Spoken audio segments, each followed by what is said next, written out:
First ఏం చేయాలంటే మంచిగా పూలు ఒలుసుకొని వేడి నీళ్ళు ముందే పెట్టుకొని ఉప్పు పసుపు వేసి ఇవి వేడి నీళ్ళలో తీయాలి. వేడి నీళ్ళలో తీసి మంచిగా కాటన్ బట్టలో ఆరబెట్టాలి. తడి లేకుండా ఆరబెట్టాలి. ఆరబెట్టిన తర్వాత ఆవు పిండి వేయాలి. ఇంకా ఆవు పిండి వేయాలి. 2-3 స్పూన్లు అంతా వేయాలి. వేసినాక కొంచెం మెంతిపిండి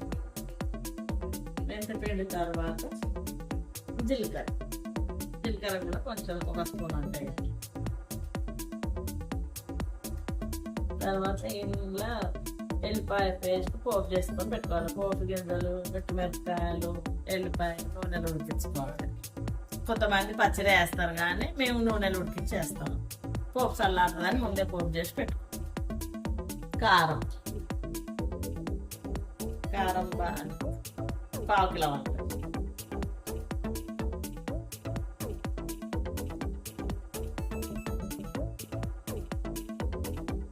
ఉప్పు 150 గ్రాములు.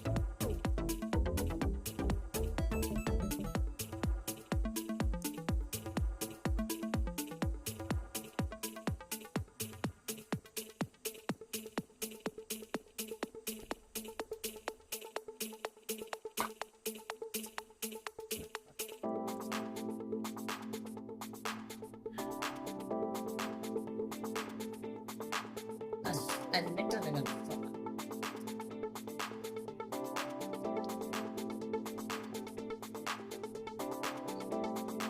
పోపు చేసుకొని ఎల్లిపాయ పేస్ట్ వేసి పోపు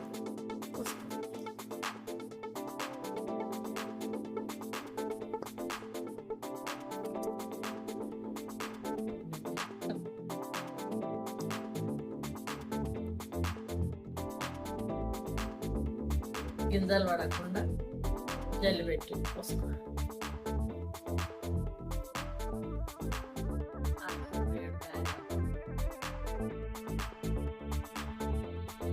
కమ్మకమ్మని క్యాలీఫ్లవర్ పచ్చడి రెడీ. వేడి అన్నం తెచ్చుకొని 2 మినిట్స్